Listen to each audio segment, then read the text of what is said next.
ಎಲ್ಲರಿಗೂ ಈ ಒಂದು ವಿಶ್ವ ಕಾರ್ಮಿಕರ ದಿನಾಚರಣೆಯ ಶುಭಾಶಯಗಳು. ವೇದಿಕೆ ಮೇಲೆ ಆಸೀನರಾಗಿರುವ ನನ್ನ ಸಹೋದ್ಯೋಗಿ ಮಿತ್ರರಾದ ಡಾಕ್ಟರ್ ಪ್ರಸನ್ನ ಅವರೇ, ಉದಯ್ ಅವರೇ ಹಾಗೂ ಪ್ರಹ್ಲಾದ್ ಚೌಧರಿ ಅವರೇ ಮತ್ತು ಅನಿತಾ ಅವರೇ ಹಾಗೂ ನನ್ನ ಎಲ್ಲ ಸಹೋದ್ಯೋಗಿ ಮಿತ್ರರೇ ಮತ್ತು ಈ ಕಾರ್ಯಕ್ರಮದ ಕೇಂದ್ರ ಬಿಂದುಗಳಾದ ನಮ್ಮ ಕಾಲೇಜಿನ ಎಲ್ಲ ಕಾರ್ಮಿಕ ಬಂಧುಗಳೇ ಹಾಗೂ ನನ್ನ ಪ್ರೀತಿಯ ವಿದ್ಯಾರ್ಥಿನಿಯರೇ, ಈಗಾಗಲೇ ಕಾರ್ಮಿಕರ ಬಗ್ಗೆ ಸಾಕಷ್ಟು ಹೇಳಿದ ನಮ್ಮ ಪ್ರಸನ್ನ ಅವರು ಲೈವ್ ಎಕ್ಸಾಂಪಲ್ ಕೊಟ್ಟು ಆ ಕಾರ್ಮಿಕರಿಂದ ಗುಜರಾತ್ನಿಂದ ಹೋಗಿ ಆ ದೇಶ ಎಷ್ಟು ಅಭಿವೃದ್ಧಿ ಆಗಿದೆ, ಅದು number 1 airport in the world ಅನ್ನೋ ರೀತಿಯಲ್ಲಿ ನಮ್ಮ ಗುಜರಾತ್ ಕಾರ್ಮಿಕರು ಕೆಲಸ ಮಾಡಿದ್ದಾರೆ. ಅದೇ ರೀತಿ ಈಗ ರೀಸೆಂಟಾಗಿ ನಾವು ನೋಡ್ಬೇಕಂದ್ರೆ ನಮ್ಮ ಕಣ್ಣೆದ್ರೆ ನಮ್ಮ ಗೌರವಾನ್ವಿತ ಪ್ರಧಾನಮಂತ್ರಿಗಳು ಒಂದು ಶ್ರಮದಿಂದ ಬರೀ 2.5 ವರ್ಷದಲ್ಲೇ ಹೊಸ ಪಾರ್ಲಿಮೆಂಟ್ ಕಟ್ಟಿ, ಇದು ಸಾಮಾನ್ಯವಾದ ಮಾತಲ್ಲ. ಇದು ನಮ್ಮ ಕಾಲೇಜ್ ಕಟ್ಬೇಕಂದ್ರೆ ಒಂದು 10 ವರ್ಷ ತೊಗೊಂಡು ನಮ್ಮ ಕಾಂಟ್ರಾಕ್ಟ್. ಈ ಒಂದು ಕಾಲೇಜ್ ಅಂದ್ರೆ ಅದು ಒಂದು ರೂಮ್ ಇದ್ದಾಗ ಅಲ್ಲಿ ಒಂದು ಬರೀ 2.5 ತಿಂಗಳಲ್ಲಿ ಅದು ನಮ್ಮ ಕಾರ್ಮಿಕರ ಶ್ರಮದಿಂದ. ಹಾಗೆ ನಾನಾ ರೀತಿ ಇವತ್ತು ನಾವು ಬೆಂಗಳೂರು ನೋಡ್ತಿರ್ಬೇಕು, ನಾವೆಲ್ಲ ಮೆಜೆಸ್ಟಿಕ್ಲಿಂದ JK ಹೋಗ್ಬೇಕು ಅಂದರೆ ಒಂದೇ ಒಂದು ಬಸ್ 277, ಅವೆಲ್ಲ ಯಲಹಂಕ ಬಸ್ಗಳೆಲ್ಲ 284, ಮತ್ತು ಮುಂದೆ ದೊಡ್ಡಬಳ್ಳಾಪುರ ಹೋಗ್ಬೇಕಂದ್ರೆ 284D C ಅಂತ ಹಿಂಗಿರ್ತೀವಿ. JK ಹೋಗ್ಬೇಕಾದ್ರೆ ಒಂದೇ ಬಸ್ 277 ಹೇಳಿದ್ರೆ JK ಒಳಗಡೆ ಹೋಗ್ತೀವಿ. ಅಂದಿನ ಮುಖ್ಯಮಂತ್ರಿಗಳಾಗಿದ್ದ SM ಕೃಷ್ಣ ಅವರ ಒಂದು ವಿಷನ್ನಿಂದ ಮೇಕ್ರಿ ಸರ್ಕಲ್ನಿಂದ ಸ್ಟಾರ್ಟ್ ಆಯಿತು ಫ್ಲೈಓವರ್. ಇವತ್ತಂಥವು 100 ಫ್ಲೈಓವರ್ ಮಾಡಿದ್ರು ನಮಗೆ ಟ್ರಾಫಿಕ್ ಕಂಟ್ರೋಲ್ ಆಗ್ತಾಯಿದೆ. ಬಟ್ ನಾನು ಇಷ್ಟೇ ಹೇಳೋದು ಕಾರ್ಮಿಕರಿಗೆ, ನೀವು ಚೆನ್ನಾಗಿದ್ದರೆ ನಾವು ಚೆನ್ನಾಗಿರ್ತೀವಿ, ನಾವು ಚೆನ್ನಾಗಿದ್ರೆ ಈ ಕಾಲೇಜ್ ಚೆನ್ನಾಗಿರುತ್ತೆ, ಕಾಲೇಜ್ ಚೆನ್ನಾಗಿದ್ರೆ ನಮ್ಮ ಬೀದರ್ ಜಿಲ್ಲೆ ಚೆನ್ನಾಗಿರುತ್ತೆ. ಇದೇ ಥರ ಜಿಲ್ಲೆಗಳು ಚೆನ್ನಾಗಿದ್ದರೆ ರಾಜ್ಯ ಚೆನ್ನಾಗಿರುತ್ತೆ, ರಾಜ್ಯ ಚೆನ್ನಾಗಿದ್ದರೆ ದೇಶ ಚೆನ್ನಾಗಿರುತ್ತೆ. ನೀವು ಇಲ್ಲಾಂದರೆ ಏನೂ ಮಾಡೋಕ್ಕಾಗಲ್ಲ. ಕಾರ್ಮಿಕರಂದ್ರೆ ಒಂಥರ ನಮ್ಮ ಪೇರೆಂಟ್ಸ್ ಇದ್ದಂಗೆ. ಈಗೆಲ್ಲ ಹಿಂದಕ್ಕೆ ಭಾಳ ದೌರ್ಜನ್ಯ ನಡೀತಿತ್ತು, ಆ ಕಾಲ ಎಲ್ಲ ಇಲ್ಲ, ಎಲ್ಲ ಹಿಸ್ಟ್ರಿಯಲ್ಲಿದೆ. ಸಾಕಷ್ಟು ಹೋರಾಟಗಳಾಗಿದ್ದಾವೆ. ತಮಗೆಲ್ಲ ಗೊತ್ತಿರುವ ಹಾಗೆ ವೆಸ್ಟ್ ಬೆಂಗಾಲಲ್ಲಿ CPI communist party of India 33 ವರ್ಷ ಆಯಿತು. ಅದರಲ್ಲಿ 25 ಇಯರ್ಸ್ ಜ್ಯೋತಿ ಬಸು ಅವರು ಮುಖ್ಯಮಂತ್ರಿ ಆಗಿದ್ದರು. 10 ವರ್ಷ ಬುದ್ಧದೇವ ಭಟ್ಟಾಚಾರ್ಯ ಅವರು ನಿಧನರಾದರೆ ಆದರು. ಇವತ್ತು ದುರಾದೃಷ್ಟ, ಒಂದೇ ಒಂದು ಸೀಟ್ ಕೂಡ CPI ಪಕ್ಷದಲ್ಲಿದೆ. ಅಂದ್ರೆ ನಾ ಯಾಕೆ ಮಾತು ಹೇಳ್ತಾ ಇದ್ದೀನಿ ಅಂದ್ರೆ, ಕಾರ್ಮಿಕರ ಹೋರಾಟದ ಶಕ್ತಿ ಕುಗ್ಗುತ್ತಾ ಇದೆ. ಇವತ್ತು ಉತ್ತರ ಪ್ರದೇಶದಲ್ಲಿ ನೋಯ್ಡಾದಲ್ಲಿ ನೋಡಿದೆ, ಅಲ್ಲೆಲ್ಲ ಫ್ಯಾಕ್ಟ್ರಿ ವರ್ಕರ್ಸ್ ದಂಗೆ ಎತ್ಬಿಟ್ರು. ಅದು ನಮ್ಮ ಕರ್ನಾಟಕ ಸ್ಟೇಟಲ್ಲಿ ಏನು, ನಮ್ಮ ಬೆಂಗಳೂರು ಅಂತ ಸಿಟಿಯಲ್ಲಿ ಈ ಕಾರ್ಪೊರೇಟ್ ಕಂಪ್ನಿಗಳಲ್ಲಿ ಏನು ಸ್ಯಾಲ್ರಿ ಕೊಡ್ತಾರೋ ಅವ್ರು ಎಷ್ಟು ಕೊಡ್ತಾರೆ ಅದು ಕಂಪೇರ್ ಮಾಡಿ ಸ್ಟ್ರೈಕ್ ಮಾಡ್ತಾರೆ. ಅದು ಸಾಕಷ್ಟು ಕಾನೂನುಗಳು ತಂದಿವೆ, ಬಟ್ ಅದು ಪರಿಪಾಲನೆ ಮಾಡ್ಬೇಕಂದ್ರೆ ಯಾರಿಂದ ಸಾಧ್ಯ ಆಗ್ತದೆ? ಅದು ಯಾವಾಗ ಸಾಧ್ಯ ಆಗ್ತದ? ನಾವು ಪ್ರತಿಯೊಬ್ಬರು ನಿಷ್ಠೆಯಿಂದ ದುಡಿದು ಆದಾಯ ಅಭಿವೃದ್ಧಿ ಹೆಚ್ಚಿದಾಗ ಮಾತ್ರ ನಿಮಗೆ ಸಮಾನ ವೇತನ ಕೊಡೋಕ್ಕೆ ಸಾಧ್ಯ ಆಗುತ್ತೆ. ಇಲ್ಲೇನಾಗುತ್ತೆ, ಕಾರ್ಪೊರೇಟ್ ಸ್ಟೈಲಲ್ಲಿ ಇದ್ದಂಥ ನಮ್ಮ ಸರ್ಕಾರಿ ಸಂಸ್ಥೆಗಳಲ್ಲಿ ಸೌಲಭ್ಯಗಳು ಕಡಿಮೆ. ಇಲ್ಲೇನಾಗಿದೆ, ಸರ್ಕಾರಿ ಕೆಲಸಕ್ಕೆ ಸೇರಿದೆವಂದ್ರೆ ಬಾರಕ್ಕೂನ್ ಮಾಫ್. ಯಾರ ಕಾರ್ಪೊರೇಟ್ನಾಗ ವರ್ಕ್ ಮಾಡ್ತಾನಂದ್ರೆ ಯಾರು ಹೆಣ್ಣು ಕೊಡಲ್ಲ. ಸರ್ಕಾರಿ ನೌಕರಿ ಪ್ಯೂನಾನಂದ್ರು ನಾ ಮ್ಯಾಲ ನೀ ಮ್ಯಾಲ ಅಂತ ಮಾಡ್ತಾರೆ. ಇದೇ ಬಿಜಾಪುರದಾಗ ಹೋಗಿ ಒನ್ಸ್ ಇನ್ 3 ಇಯರ್ಸ್ ಅಲ್ಲಿ ಬರಗಾಲ ಬರ್ತಿತ್ತು. ಈ ಬರಗಾಲ ಎಲ್ಲಿ ಸಾಯೋದು ಮಾರಾಯ, 1-2 ಎಕರೆ ಜಮೀನು ಮಾಡಿದ್ರೆ ಮಾಡ್ಲಿಕ್ಕೆ ರೊಕ್ಕ ಕೊಟ್ಟು ಸರ್ಕಾರಿ ಕೆಲಸಕ್ಕೆ ಸೇರ. ಅವರು ನಂಬರ್ 1 ಅವರು ಬಿಜಾಪುರದವ್ರು ಸರ್ಕಾರಿ ಕೆಲಸದೊಳಗೆ ಸೇರಕ್ಕಂದ್ರೆ. ಇವತ್ತು ಏನಾರ ಪ್ರೈಮರಿ ಸ್ಕೂಲ್ ನಮ್ಮ ಗುಲ್ಬರ್ಗ ಬೀದರ್ ಜಿಲ್ಲೆಯಲ್ಲಿ ಆದಾರಂದ್ರೆ ಅವರೆಲ್ಲ ಬಿಜಾಪುರದವ್ರೆ. ಯಾವಾಗ ಮನುಷ್ಯಗೆ ಹಸು ಆಗ್ತದಲ್ಲ ಅವಾಗ ದಾರಿ ಕಂಡುಕೊಳ್ತಾರೆ. ಹಂಗಂತ ನಾವು ಕಾರ್ಮಿಕರಿಗೆ ಎಂದೂ ನಮ್ಮ ಯೂನಿವರ್ಸಿಟಿಯಲ್ಲಿ ಆಗಲಿ ನಮ್ಮ ಕಾಲೇಜಿನಲ್ಲಿ ಆಗಲಿ ನಾವು ಬೇರೆ ಅಂತ ತಿಳ್ಕೊಂಡೇ ಇಲ್ಲ. ನೀವೆಲ್ಲ ಸೈನಿಕರಿದ್ದಂಗೆ ನಮ್ಗೆ ಕಾಯೋದು. ನೀವು ನಮಗಷ್ಟೇ ಅಲ್ಲ, ನಮ್ಮ ಕಾಲೇಜ್ ಕಾಯ್ತೀರಿ, ಹಾಸ್ಟೆಲ್ ಕಾಯ್ತೀರಿ, ಗಿಡಗಳು ಕಾಯ್ತೀರಿ. ನಾವೆಂದೂ ಕಾರ್ಮಿಕರಂತ ನಿಮ್ಗೆ ಭಾವಿಸೇ ಇಲ್ಲ. ಬಟ್ ನಾವು ಬಂದ ಮೇಲೆ ಅಲ್ಲಿ ಹಿಂದಿನ ನಮ್ಮಲ್ಲಿ ಏನು ಲಿಮಿಟೇಷನ್ಸ್ ಅದಾವ ಅದು ದಾಟಕ್ಕೆ ಬರಲ್ಲ. ಈಗೇನು ಖುಷಿ ಮಾಡ್ಬೋದು ಅಂದ್ರಪ್ಪ ನಿಮಗೆ, ನಾನು ಶುರು ಬಂದಾಗ 245 ರೂಪಾಯಿ ಪ್ರತಿ ದಿವಸ ಕೊಡ್ತಿದ್ದೆ.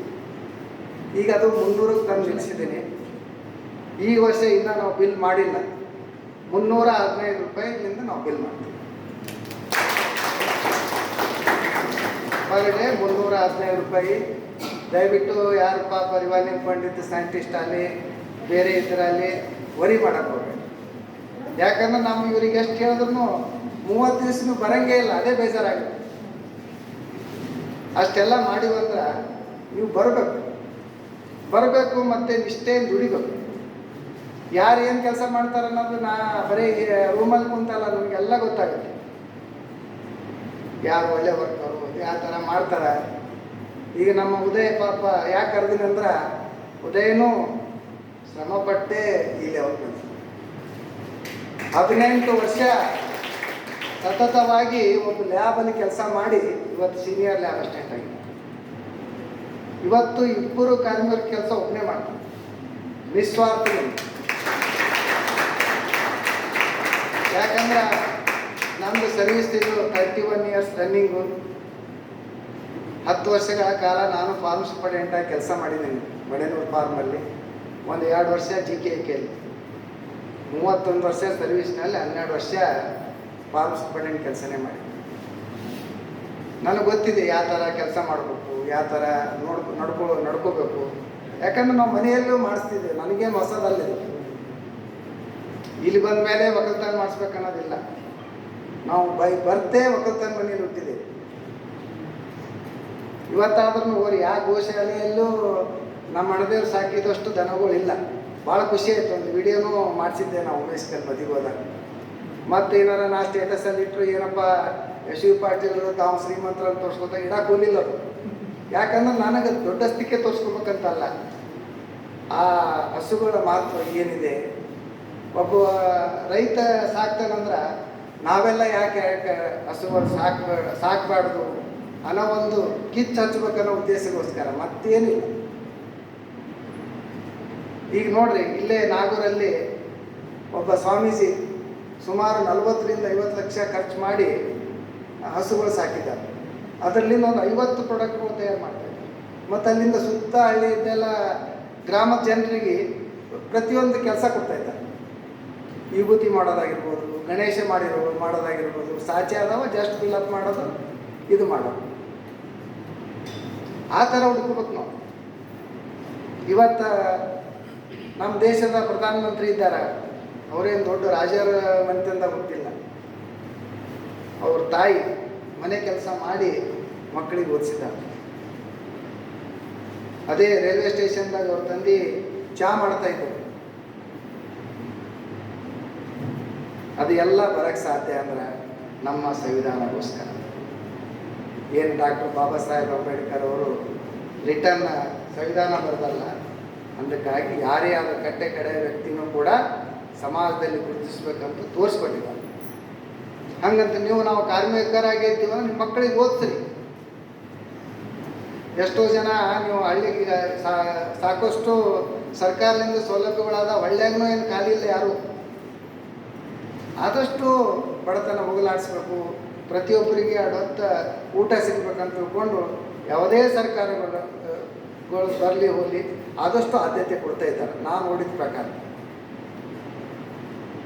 ಬಟ್ ಅವಾಗೇನು ತಿನ್ಲಿಕ್ಕಿತ್ತ, ಅನ್ನ ಯಾರ ಮನೆಗೆ ಮಾಡೋದು, ಶ್ರೀಮಂತರ ಮನೆಗೆ, ಎಲ್ಲ ನೌಕರಿದಾರ ಮನೆಗೆ ಇತ್ತು. ಈಗ ಪ್ರತಿಯೊಬ್ಬರಿಗೂ ಅನ್ನ ಸಿಗ್ತಾಯಿದೆ. ಬಟ್ ಅದೇನಾಗಿದೆ ಈಗೇನು ಹಿಂದೆ ಶ್ರೀಮಂತರ ರೈಸ್ ತಿಂತಿರಲ್ಲ, ಅದು ಈಗ ಬಡವ್ರ ಫುಡ್ ಆಗಿದೆ. ಬಡವ್ರ ಫುಡ್ ಈಗ ಏನಿದೆಯಲ್ಲ, ರಾಗಿ ಗಂಜಿ, ನವಣಿ ಬಾನ, ಇವೆಲ್ಲ ಏನಾಗಿದೆ, ಶ್ರೀಮಂತರ ಆಹಾರ ಆಗಿದೆ. ಈಗ ಹುಡ್ಕೊಂಡು ಹೋಗ್ತಾ ಇದ್ದಾರೆ, ನವಣಿ ಬೇಕಂತ ಕೇಳ್ತಾರೆ, ರಾಗಿ ಬೇಕಂತ ಕೇಳ್ತಾ ಇದ್ದಾರೆ. ರಾಗಿ ಅಂಬ್ಲಿ ಅವಾಗ ಬಡವರಟ್ಟೆ ಕುಡಿತಿದ್ರು, ಈಗ ಬಡವರು ಯಾರು ಕುಡಿತಾ ಇಲ್ಲ ಅವ್ರಿಗೆ. ಈಗ ಶ್ರೀಮಂತರಿಗೆ ಬೇಕಾಗ್ಯದ. ಅದಕ್ಕೆ ಇದೊಂದು ಕಾಲಚಕ್ರ ಇದ್ದಾಗ ನೀವು ಯಾರು ನಾವೇನು ಇಂಥ ಇದರಲ್ಲೇ ಹುಡ್ತೀವಂತ ಯಾರು ಅನ್ಸ್ಕೊಂಡಿಲ್ಲ. ಬೈ ಡಿಫಾಲ್ಟ್ ನಾವು ಜನ್ಮ ತಾಳಿರ್ತೀವಿ. ಬಟ್ ಯಾವಾಗ ನಮಗೆ ಬಂದಿದೆ ಅದನ್ನೇ ಒಂದು ಚಾಲೆಂಜ್ ತಗೊಂಡು ಒಳ್ಳೆಯ ರೀತಿಯಿಂದ ದುಡಿರಿ ಮತ್ತು ಆರೋಗ್ಯ ಕಾಪಾಡಿ. ಭಾಳಷ್ಟು ಜನ ತಾಯಿಯಂತೆ ನೋಡಿದ್ದೀನಿ, ಬರೀ ಇಲ್ಲೇ ನಮ್ಮ ಕವಿತಾ ರಾಠೋಡ್ ರೂಮಲ್ಲೇ ಇರ್ತೀರಿ. ಆರೋಗ್ಯ ಕಾಪಾಡು. ಅವಲಂಬಿ ಕ್ಯಾ ನಮ್ಮ ಪಾಪ ಕೆಲವೊಂದು ಏನಾಗುತ್ತೆ, ಹಾಸ್ಟೆಲಲ್ಲೂ ಎಲ್ಲ ಗ್ಯಾಸ್ ಇದು ಮಾಡಿದೆ, ಒಲಿ ಹಚ್ಚಿ ಮಾಡೋದಿಲ್ಲ. ನಮಗೆ ಭಯ ಆಗಿತ್ತು, ಎಲ್ಲಪ್ಪ ಗ್ಯಾಸ್ ಶಾರ್ಟೇಜ್ ಬರ್ತದೇನೋ, ಒಲಿಗಳೆಲ್ಲ ರೆಡಿ ಮಾಡಿ ಒಲಿಗಳಲ್ಲಿ ಮಾಡಿ ಹಾಕಬೇಕಾಗುತ್ತೇನೋ, ಮಕ್ಕಳಿಗೆ ಊಟ ಕೊಡೋಕೆ ಆಗ್ತದಿಲ್ಲೋ ಅಂತ. ಬಟ್ ಸದ್ಯಕ್ಕೆ ಹಂಗೆ ಆಗಿಲ್ಲ, ಗ್ಯಾಸಲ್ಲೇ ಮಾಡ್ತಾ ಇದ್ದಾರೆ. ನಿಮ್ಮ ಊಟದಲ್ಲಿ ಯಾವುದೂ ತೊಂದರೆ ಆಗಿಲ್ಲ. ಡೈಲಿ ಏನು ಸಿಗಬೇಕು ಅದು ಮೆನು ಪ್ರಕಾರ ಕೊಡ್ತಾ ಇದ್ದಾರೆ. ಅದು ನಾವು ಖುಷಿ ಪಡ್ಬೇಕು. ಎಲ್ಲ ಹೋಟೆಲ್ ಬಂದಾಗಿದ್ದಾವೆ ಈಗ ಸಿಟಿಯಲ್ಲಿ, ಎಲ್ಲ ಬೆಂಗಳೂರು ಅಂತ ಸಿಟಿಯಲ್ಲಿ ಹೋಟೆಲ್ ಬಂದಾದ್ರೆ ಎಲ್ಲರೂ ಕಷ್ಟನೇ. ಅದಕ್ಕೆ ದಯವಿಟ್ಟು ನಾ ಇಷ್ಟೇ ರಿಕ್ವೆಸ್ಟ್ ಮಾಡೋದು, ನಮ್ಮ ವಿದ್ಯಾರ್ಥಿಗಳಿಗೆ ನಿಮ್ಮ ಮುಂದೆ ಏನಾರ ಉನ್ನತ ಹುದ್ದೆ ಹೋದ್ರೆ ನಿಮ್ಮ ತಾಯಿ ತಂದೆ ಕಷ್ಟನೂ ಸುಖನೂ ವಿಚಾರಿಸ್ರಿ. ಮತ್ತು ನೀವೇನು ಎಲ್ಲಿಂದ ಬಂದಿರ ಅನ್ನೋದು ಮರಿಬೇಡ್ರಿ. ಸಂಸ್ಕಾರ ಕಲಿಯೋದು ಭಾಳ ಇಂಪಾರ್ಟೆಂಟ್. ಅದು ಎಲ್ಲಿವರೆಗೂ ನೀವು ನೆನಪಿಟ್ಕೋತೀರಿ ಎಂದು ನೀವು ಕುಗ್ಗಲ್ಲ. ಮತ್ತು ನೀವು ಸಾಕಷ್ಟು ಸಮಯದಲ್ಲಿ ಹೇಳಿನಿ, ನೀವು ಕಲ್ತಂಥ ಶಾಲೆ, ಕಲ್ತಂಥ ಕಾಲೇಜು, ಹುಟ್ಟಿದ ಊರು, ಜೊತೆಯಲ್ಲಿದ್ದಂಥ ಗೆಳೆಯರು, ಕಲಿಸಿದ ಗುರುಗಳಿಗೆ, ನಿಮ್ಮನ್ನು ಯಾರೇ ಸಹಾಯ ಮಾಡಿದಿರ್ತಲ್ಲ ಅವ್ರಿಗೆ ಎಂದಿಗೂ ಬರೀಬೇಕು. ಅಂದಾಗ ಮಾತ್ರ ನೀವು ಲೈಫ್ನಲ್ಲಿ 100% ಸಕ್ಸಸ್ ಆಗ್ತೀರಿ. ಯಾಕೆ ಈ ಮಾತು ಹೇಳ್ತೀನಿ ಅಂದ್ರೆ, ಕೆಲವೊಂದು ನಾವು ನೋಡಿದ್ದೇವೆ, ನಮ್ಮ ಕ್ಲಾಸ್ಮೇಟ್ಸ್ ಆಗಿರ್ಬೋದು, ಜೂನಿಯರ್ ಆಗಿರ್ಬೋದು, ಯಾವುದರ ಒಂದು ಹುದ್ದೆ ಸಿಕ್ಕ ತಕ್ಷಣವೇ ಅವರೊಂದು ಮಾತಾಡೋ ಸ್ಟೈಲೇ ಬೇರೆ. ಏನು ಹುದ್ದೆ ಬರುತ್ತೆ ಹೋಗುತ್ತೆ, ಸರಳತೆಯಿಂದ ಇದ್ದಾಗೆ ನಾವು ಮೇಲೆ ಹೋಗ್ತೀವಿ. ಅದೇನು ಹೇಳ್ತಾರಲ್ಲ, ಅಹಂಕಾರಕ್ಕೆ ಉದಾಸೀನ ಮತ್ತು ಅದಕ್ಕೆ ಆ ಥರ ಇರುತ್ತೆ. ಕಾಯಕವೇ ಕೈಲಾಸ ಅಂತ ತಿಳ್ಕೊಂಡು ಕೆಲಸ ಮಾಡಿರಿ. ಮತ್ತು ವಿದ್ಯಾರ್ಥಿಗಳು ಸ್ವಲ್ಪ ನಾನು ರಾವೇದು ಕೆಲವೊಂದು ಸಮಸ್ಯೆಗಳು ಕೇಳ್ತಾ ಇದ್ದೀನಿ. ಊಟ ಸರಿ ಇಲ್ಲ ಸರ್, ಅದು ಸರಿ ಇಲ್ಲ, ಹಂಗಿಲ್ಲ ಹಿಂಗಿಲ್ಲ. ನೋ, ನಾವು ಅದಕ್ಕೆ ಹಾಕಿರೋದು ರೂರಲ್ ಹಾರ್ಟಿಕಲ್ಚರ್ ವರ್ಕ್ ಎಕ್ಸ್ಪೀರಿಯನ್ಸ್. ಅಲ್ಲಿ ಹಳ್ಳಿಯಲ್ಲಿ ಏನು ಸಮಸ್ಯೆ ಇರ್ತದನ್ನೋ ನಿಮ್ಗೆ ಗೊತ್ತಾಗಬೇಕು. ನೀವು ಅಲ್ಲಿ ಹೋಗಿ ನಮ್ಮ ಸುರೇಶ ಪ್ರಕಾಶಣ್ಣ ಮಾಡಿದಂಗೆ ಬಿರಿಯಾನಿನೇ ಬೇಕು, ದೋಸೆನೇ ಬೇಕು, ಫ್ರೂಟ್ ಸಲಾಡೇ ಬೇಕು, ಹೌ ಇಟ್ ಈಸ್ ಪಾಸಿಬಲ್? ಅಲ್ಲಿ ಜನ ಹೆಂಗೆ ಬದುಕ್ತಾ ಇದ್ದಾರೆ ಅನ್ನೋದು ತಿಳ್ಕೊಳ್ಳೋಕ್ಕೆ ನಿಮ್ಗೆ ಹಾಕಿತ್ತು. ಇವತ್ತೆಲ್ಲ ನೀವು ಮಾಡಿದ್ರೆ ಬರಲಿ ಕ್ಲಾಸ್ ತಗೋಬೇಕಾಗಿದೆ, ಅಣದೇರು ಹಾಕ್ತೇರು. ಯಾರೇ ಒಬ್ಬರು ಫುಡ್ ಸರಿ ಇಲ್ಲ, ಅದಿಲ್ಲ, ಕಂಪ್ಲೇಂಟ್ ಏನಾರ ಕೊಡೋದು, ಪೇರೆಂಟ್ಸಿಗೆ ಏನಾರ ಹೇಳಿದ್ರೆ ಗೇಟ್ ಪಾಸ್ ಕೊಟ್ಬಿಡ್ತೀವಿ ಅವ್ರಿಗೆ. Course itself is to get the rural experience. ಟೀಚರ್ಗಳು ಹೋಗ್ತಾರೆ ಪಾಪ, 10 ದಿವಸ 12 ದಿವಸ ಹೋಗಿ ನಿಮ್ಮ ಜೊತೆ ಇರ್ತಾರೆ. ನೀವೇನು ಊಟ ಮಾಡ್ತಾರೆ ಅವರು ಅದು ಊಟ ಮಾಡ್ತಾರೆ. ಅವರೇ ಏನು ಹೇಳ್ತಾ ಇಲ್ಲ. ಎಲ್ಲ 1 or 2 peoples unnecessary they are creating the problems. ಅದಕ್ಕೆ ದಯವಿಟ್ಟು ಇನ್ನು ಒಂದು ಬ್ಯಾಚ್ ಅಷ್ಟೇ ರಾವೇ ಇದೆ. ಮತ್ತು ಅವರ ಹಂಗಿರ್ತದೆ ಹಿಂಗಿರ್ತದೆ ಅಂತ ಹೇಳ್ಬಿಟ್ಟು ಆದಷ್ಟು ನಾವು ಚಲೋ ಪ್ಲೇಸಲ್ಲೇ ಇಟ್ಟಿರ್ತೀವಿ. Safety important. ವಸತಿ ಇರೋಕ್ಕೆ, ಮಾಡೋಕ್ಕೆ, ನೀರಿನ ಸೌಲಭ್ಯ ನಾವು ಎಲ್ಲ ನೋಡೇ ಇದು ಮಾಡಿರ್ತೀವಿ. ದಯವಿಟ್ಟು ಅಂಥವೆಲ್ಲ ನ್ಯೂಸೆನ್ಸ್ ಕ್ರಿಯೇಟ್ ಮಾಡಬೇಡ. ಯಾಕಂದರೆ ನಾವು ಮಾಡೋರಿಗೆ ಭಾಳ ಹರ್ಟ್ ಆಗುತ್ತೆ. ಮತ್ತು ಇದು hours is the especially 50% admission through practical exam. They are all sons and daughters of the farmers. 50% ಏನಂತ ಜನರದವ್ರು ಇರ್ತಾರೆ. ಅವರು ಜೊತೆಯಲ್ಲಿ ಮಿಂಗಲಾಗಿ ನೀವು ರೈತರಾಗಬೇಕು, ರೈತರ ಜೊತೆ ಮಿಂಗಲಾಗಬೇಕು, ಅಧಿಕಾರಿಗಳು ಆಗ್ಬೇಕಂದ್ರೆ ಕಷ್ಟ ಸುಖಗಳು ಗೊತ್ತಿರಬೇಕು. ಇವನ್ ಒಂದ್ಸಲ ಕೋಲಾರಲ್ಲಿ NSS ಕ್ಯಾಂಪ್ ಮಾಡಿದಾಗ ನಮ್ಮ ಮಕ್ಕಳೇ ಅಡುಗೆ ಮಾಡ್ಯಾವ. ಆ ಸ್ಪಿರಿಟ್ ಬರಬೇಕು. All the 7 days batch wise ಮಾಡಿ ಮಾಡಲ್ಲಪ್ಪ ನಿಮಿಷ ಎಲ್ಲ ಕಡೆ NSS ಮತ್ತು ಇದು ಅಲ್ಲಿ ಇರ್ತೀರಿ, ಎಲ್ಲ ನಿಮ್ಮದೇ ದರ್ಬಾರ್ ಇರ್ತದ, ಅಡುಗೆ ಮನೆ ಚಾವಿ ನಿಮ್ಮ ಕೈಯಲ್ಲೇ ಕೊಟ್ಟಿರ್ತೀವಿ. ಚಂದಿಲ್ಲ ಅಂದ್ರೆ ಏನು ಅರ್ಥ? ತಾಂಬಡಿಗರಾಗ ಒಬ್ಬರಿಗೆ ತೊಗೊಂಡಿಲ್ಲ ಸರ್, ಒಬ್ಬರೇ ತಾಂಬಡಿಗರಾಗ ಒಬ್ಬರಿಗೆ ಲೇಬರ್ ತೊಗೊಂಡು ನಾವು ಫೆಸಿಲಿಟೀಸು ಎಷ್ಟು ನಮಗೆ ಪ್ರೊವಿಷನ್ ಇದೆ ಅಷ್ಟು ಕೊಟ್ಟಿರ್ತೀವಿ. ಮತ್ತು ಎಲ್ಲರದ್ದು ಇರ್ತದೆ. ನಾವು ದಿನ ಸುರೇಶಿಗ ಪ್ರಕಾಶಿಗ ಕಳಿಸಿ ನಾವು ಅಡುಗೆ ಮಾಡೋಕ್ಕಾಗಲ್ಲ. ಒನ್ಸ್ ಇನ್ ಎ ಮಂತ್ ನಿಮ್ಗೆ ಅವ್ರದ್ದೇ ಟೇಸ್ಟ್ ಬೇಕಂದ್ರೆ ಹೋಗಿ ಕರ್ಕೊಂಡು ಹೋಗ್ರಿ, ಮಾಡಿಸ್ರಿ, ಊಟ ಮಾಡಿರಿ, ಯಾರು ಬೇಡ. ದಯವಿಟ್ಟು ಎಲ್ಲ ನಾ ವಿದ್ಯಾರ್ಥಿನಿ ಹೇಳ್ತೀನಿ, ಫಸ್ಟ್ ಗೌರವ ಕೊಡೋದು ಕಲೀರಿ. ಅವ್ರ ಕಾರ್ಮಿಕರೇ ಇರ್ಬೋದು, ಶಿಕ್ಷಕರೇ ಇರ್ಬೋದು, ಯಾರೇ ಇರ್ಬೋದು, ನೀವು ಎಲ್ಲಿವರೆಗೂ ಗೌರವ ಕೊಡೋದು ಕಲಿಯಂಗಿಲ್ಲ ಅಲ್ಲಿವರೆಗೂ ನೀವು ಉದ್ಧಾರ ಆಗಲ್ಲ. ಮತ್ತು ಯಾರು ವಿದ್ಯಾರ್ಥಿಗಳು ಕೆಲವೊಬ್ಬರು ಟೀಸ್ ಮಾಡೋದು ಕಲಿಬೇಡಿ. Don't do that. ನಿಮ್ಗೆ ಯಾರೂ ಸೇರಲ್ಲ, ಆಮೇಲೆ ನಿಮ್ಗೆ ಗೊತ್ತಾಗಲ್ಲ ಅದು. ಅವ ಇಲ್ಲಪ್ಪ ಬರೀ ಮಂದಿ ಬಗ್ಗೆನೇ ಮಾತಾಡ್ತಾನೆ, ಅವನೇನು ದೂರ ಇಡುವಂತ. Don't tease others. ನಿಮಗೊಂದು 100 ಜನ ಟೀಸ್ ಮಾಡ್ತಾರೆ, ಅದು ಮೈಂಡಲ್ಲಿ ಇಟ್ಕೊಳ್ಳಿ. ನಿಮ್ಮ ಟಾರ್ಗೆಟ್ ಏನಿದೆ? ನನಗೊಂದು ಒಳ್ಳೆ ಕಾಲೇಜ್ ಸಿಕ್ಕಿದಪ್ಪ, ಒಳ್ಳೆ ಒಂದು ಕ್ಯಾಂಪಸ್ ಸಿಕ್ಕಿದೆ, ಓದ್ಬೇಕನ್ನೋದು ಒಂದೇ. ಮತ್ತು ಅವ್ರು ಪಾಠ ಮಾಡಿಲ್ಲ, ಇವ್ರು ಪಾಠ ಮಾಡಿಲ್ಲ ಅಂತ ತಲೆ ಕೆಡಿಸ್ಕೋಬೇಡಿ.